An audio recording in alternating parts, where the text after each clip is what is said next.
1,00,000 మంది శివభక్తులతో కలిసి మహారుద్రాక్ష పూజలో పాల్గొనండి. వెంటనే కాల్ చేసి మీ పేరును నమోదు చేసుకోండి. Welcome to our channel. ఈ రోజు మనతో పాటు రమ్మగారు ఉన్నారు. నమస్తే రమ్మగారు. నమస్తే జయ. రమ్మగారు, ఈరోజు ఒక మంచి టాపిక్ తో మీ దగ్గరికి వచ్చానండి. మీ ముందుకు వస్తున్నాను. ఏంటంటే తెలివితేటలు ప్రతి ఒక్కరికి ఉంటాయి. ఎవరి సొంతము కాదు, ఏ ఒక్కరి సొంతం కాదు. తెలివి పిల్లలు తెలివి పెద్దవాళ్ళది. ఒక్కొక్కసారి భలే ఆశ్చర్యం వేస్తుందండి పిల్లలకి బిహేవ్ చేసేదాన్ని చూసి. అమ్మో వీళ్ళకి ఇంత తెలివి వచ్చేసిందా అంటే, వాళ్ళు పెద్ద అయినా మనకి చిన్నగా అనిపిస్తారు కదా, అదే ఆ ఫీల్లో. కానీ మనం తెలివిగా ఉండి మనం చేసే దాన్ని బట్టే కదా చూసి నేర్చుకుంటారు పిల్లలు. వీళ్ళకి మనం ప్రత్యేకించి స్టోరీల రూపంలో చెప్తే ఏమన్నా బాగుంటుందంటారా రమ్మగారు? అంటే లేకపోతే మన పనులను బట్టి నేర్చేసుకుంటారా? అంటే పనులు బట్టి ఏం నేర్చుకుంటారు? బిహేవియరల్ ప్రాబ్లమ్స్ కొన్ని సాల్వ్ చేసుకుంటారు పిల్లలు. అంటే ఇలా మాట్లాడచ్చు, ఇలా మాట్లాడకూడదు. లేదా పిల్లాడు ఏదో తొందరపడి మాట్లాడాడు, తొందరపడి ఒక పని చేశాడు అనుకుందాం. తాళ్ళు నాయనమ్మో నమ్మమ్మో ఎవరో ఒకళ్ళు, అబ్బాయి అలా చేయకూడదురా బాబు, చేయకూడదాను పాపకు మనం నచ్చ చెప్తాం, కొంచెం అర్థమయ్యేలా చెప్తాం. పిల్లలు పరిణామ క్రమాలు అంటే పెరుగుతున్న దశలో ఏం చేస్తారంటే మనని అబ్జర్వ్ చేస్తూ ఉంటారు. మనతో పాటు స్కూల్లో టీచర్స్ని, తమ క్లాస్మేట్స్ని, చుట్టాలని, చుట్టుపక్కల వాతావరణాన్ని, ఆఖరికి మన ఇంటికి కాసేపు వచ్చి వెళ్ళే పని వాళ్ళని కూడా అబ్జర్వ్ చేస్తారు. మీకు చూడండి, 7-8 ఏళ్ల వయసులో చిట్టి పుట్టి అబద్ధాలు చెప్పేస్తారు. సులువుగా పిల్లలు అబద్ధాలు చెప్పేస్తారు, మసిపూసి మారేడికాయ చేస్తారు. అక్కడ ఒకటి ఉంటే వేరే స్టోరీ అల్లుతారు, కథలు అల్లుతూ ఉంటారు. ఇవన్నీ కూడా వాడి పుర్రెలో పుట్టేవి కొన్ని కాసిన పుడతాయి ప్రతివాడికి, ఎవడ తెలివి వాడిది కదా. మిగిలినవి చుట్టుపక్కల నుంచి గ్రాస్ప్ చేస్తారు. ఇప్పుడు గ్రాస్పింగ్ క్రమంలో వాళ్ళకి తెలుసుకునేవి కొన్ని అయితే, మనం తెలియచేసేవి కూడా కొన్ని ఉండొచ్చు. మనం ఉదాహరణకి అక్బర్ బీర్బల్ కథలు తెలివితేటలది, తర్వాత తెనాలి రామకృష్ణ కథలు, ఇవన్నీ కూడా ఏ పరిస్థితినైనా తమకు అనుగుణంగా వ్యక్తులు ఎలా తిప్పుకోవచ్చు అనేది నేర్పించే కథలే. ఇప్పుడు ఒక కథ చెప్పి నువ్వు ఇలా చెయ్యాలి అని పిల్లాడికి మనం చెప్పం. అలా చెప్తామా? ఏం చెప్తాం జనరల్గా? ఎవరన్నా పిల్లాడికి బాగా మార్కు వస్తే వాడికి 3 మార్కులు వచ్చినాయిరా, చక్కగా నువ్వు కూడా అలా తెచ్చుకో అని చెప్తాం. అంతేగాని వాడు ఏదో దొంగతనం చేసి తప్పించుకున్నాడు, నువ్వు కూడా అలా తప్పించుకో అని చెప్పాం. కానీ జనరల్గా మనం ఇలాంటి కథల్ని మనం అందించాలి. రకరకాలు మనం శుభ్రతకి చెప్తాం, క్లీన్గా ఉండటం గురించి, అక్కడి నుంచి రకరకాల తెలివితేటల కథలు. ఎందుకంటే మనం సామెతలు ఉన్నాయి, తాడిని తన్నేవాడు ఒకడు ఉంటే వాడి తల తన్నేవాడు ఇంకొకడు ఉంటాడు. ఇప్పుడు నీదొక తెలివి, నీ పై తెలివి, అంతకంటే పై తెలివి. మనం ఇప్పుడు జనరేషన్ కూడా ఎలా ఉంది, ఇదివరకట్లాగా లేదు. ఇదివరకు పిల్లలు 3వ నెల వస్తే గానీ బోర్ల పడేవాళ్ళు కాదు, ఏదో ఒక పలకరించడం పలికేవాళ్ళు కూడా కాదు.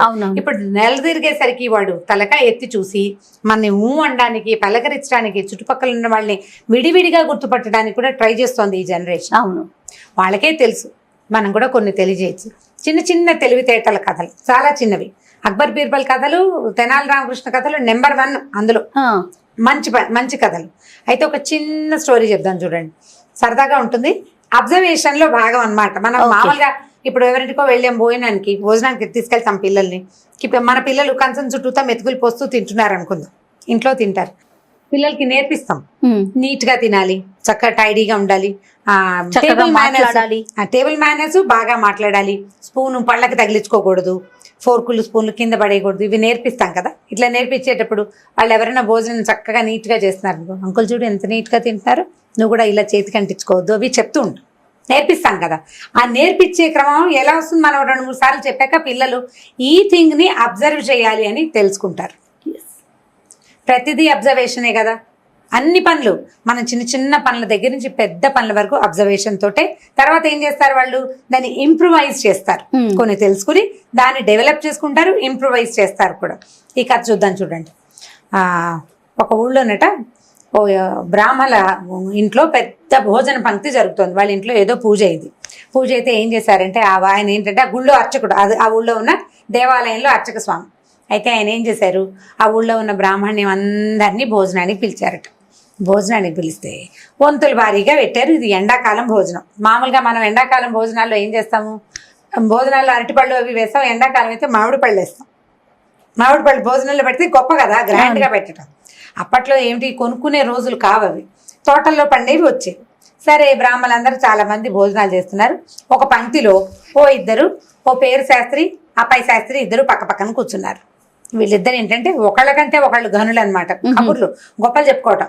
నేను అక్కడికి వెళ్ళాను, నేను ఇక్కడికి వెళ్ళాను, నేను అదేదో చేశాను, ఆ ఊళ్ళో ఒక యజ్ఞం చేస్తే వాళ్ళు బోల్డ్ అని డబ్బులు ఇచ్చారు, ఇన్ని మామిడి పళ్ళు ఇచ్చారని ఒక ఆయన, మామిడి పళ్ళు ఏమిటి వాళ్ళు మామిడి చెట్టే ఇచ్చారు, చెట్టు ఎలా ఇస్తారు, చెట్టు ఇవ్వరు, ఓ చెట్టు చూపించారనమాట, చెట్టే ఇచ్చారని ఆయన, చెట్టు ఏమిటి మాకు ఏకంగా మామిడి తోటే ఇచ్చారని రెండో ఆయన, ఇలా బోల్డ్ అంత జోరుగా కబుర్లు చెప్పుకుంటున్నారు ఒకళ్ళకంటే ఒకళ్ళు.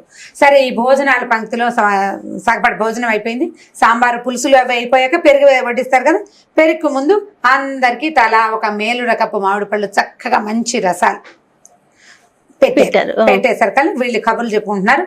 ఈ లోపల ఏమైందంటే అవతల పంక్తిలో ఎవరో మాట్లాడుతుంటే ఈ పేరు శాస్త్రి గారు అప్పయ్య శాస్త్రి గారు ఇద్దరు ఉన్నారు కదా, పేరు శాస్త్రి గారిని ఎవరో పిలిచారు. ఈ పేరు శాస్త్రి గారు ఏం చేశాడు, మామిడి పండు రసం తినాలంటే ఎలా తినాలి, దాన్ని బాగా మెత్తగా చేసి జ్యూస్ పీల్చేలాగంటే రసాన్ని మనం నోట్తో పీల్చుకునేలాగా చెయ్యాలి కదా, అది చేత కావాలి, పిల్లలకి నేర్పించాలి. వీళ్ళిద్దరు ఏం చేస్తారు, చెరుకో మామిడి పండు చెత్తపుచ్చుకున్నారు, ఇటా అంటున్నారు, దాన్ని మెత్తగా చేస్తున్నారు అనమాట. ఒక ఆయన కంచం కేసి ఆ కేసు చూసుకుంటున్నాడు, రెండో ఆయన అడి తిరిగి మాట్లాడుతున్నాడు ఆ పక్కకి తిరిగి. ఇంతలో ఏమైంది, ఆయన అడి తిరిగాడు, ఈ కంచం కేసి చూస్తున్న ఆయన చేతిలో ఎంచి ఇలా అంటుంటే స్పీడ్ ఎక్కువ ఈ టెంక్ ఎగిరి పక్క ఆయన ఆకులో పడింది. టక్కుమని ఏంది మామిడి పళ్ళ జారిపోతుంది, రసంలో టెంక సులువుగా తొక్క ఈయన చేతిలో ఉండిపోయింది, టెంక ఎగిరి చిటుక్కున పక్క దాంట్లో పడేసరికి ఆయన భయం వేసింది. అయ్యో రామా పక్క దాంట్లో పడింది, అసలే ఈయనకి మాటలు ఎక్కువగా ఉన్నాయి, ఏం పోట్లాడి ఏం గోల్ చేశాడో, భోజన పంక్తుల నుంచి లేచి వెళ్ళిపోతే అవమానం, తప్పు, బాగుండదు, ఏం చెయ్యాలో అర్థం కాలేదు ఈయనకి. సరే అటు ఇటు చూస్తున్నాడు, ఎవరు చూడలేదు, ఈయన అదృష్టం బాగుండి ఎవరు చూడలే.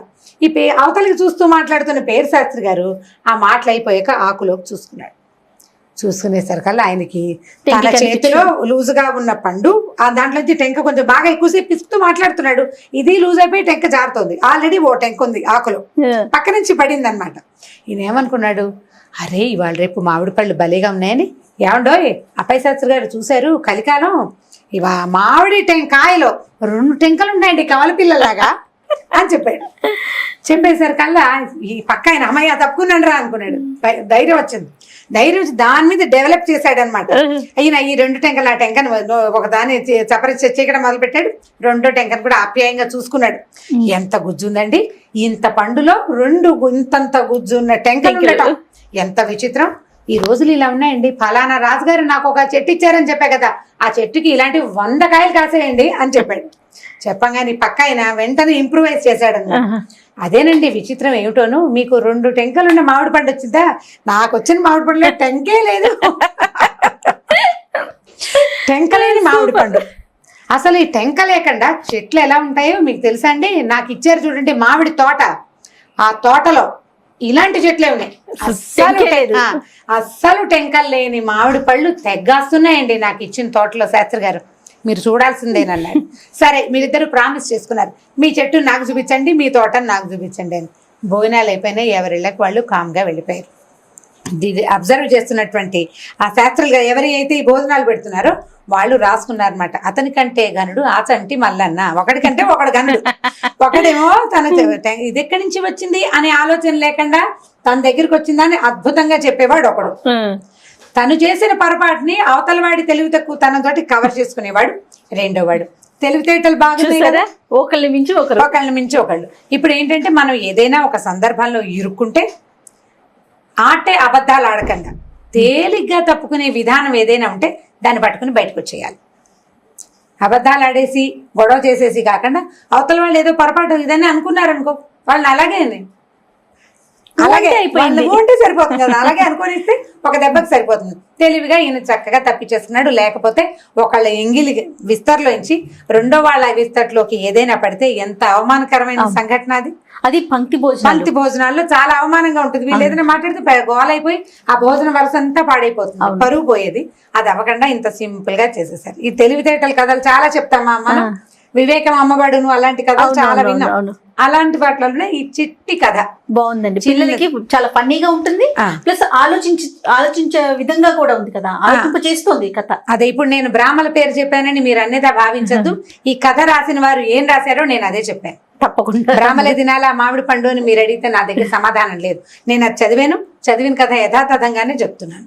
చాలా clear గా చెప్తున్నారు. దీని కావాలంటే మీకు తోచిన పేరు మీరు పెట్టుకోండి. ఈ కథలే పిల్లలు వినరు, సాధారణంగా తల్లులు వింటారు. అంతే కదా. ఇప్పుడు మేము ఇప్పుడు నేనున్నాను, మీరు చెప్పిన కథే చెప్పను, క్యారెక్టర్స్ నా ఇష్టం వచ్చిన పేర్లు నేను పెట్టుకుంటా. మీకు తోచినట్టుగా మీకు ఇంకొక విషయం తెలుసా రమ్మగారు, క్యారెక్టర్ పేర్లు కూడా మా పాప నాకు చెప్పేస్తుంది, పాపకి ఈ పేరు పెట్టు, బాబుకి ఈ పేరు పెట్టు అంటే అందులో ఉన్న క్యారెక్టర్లు వాళ్ళ ఇష్టం.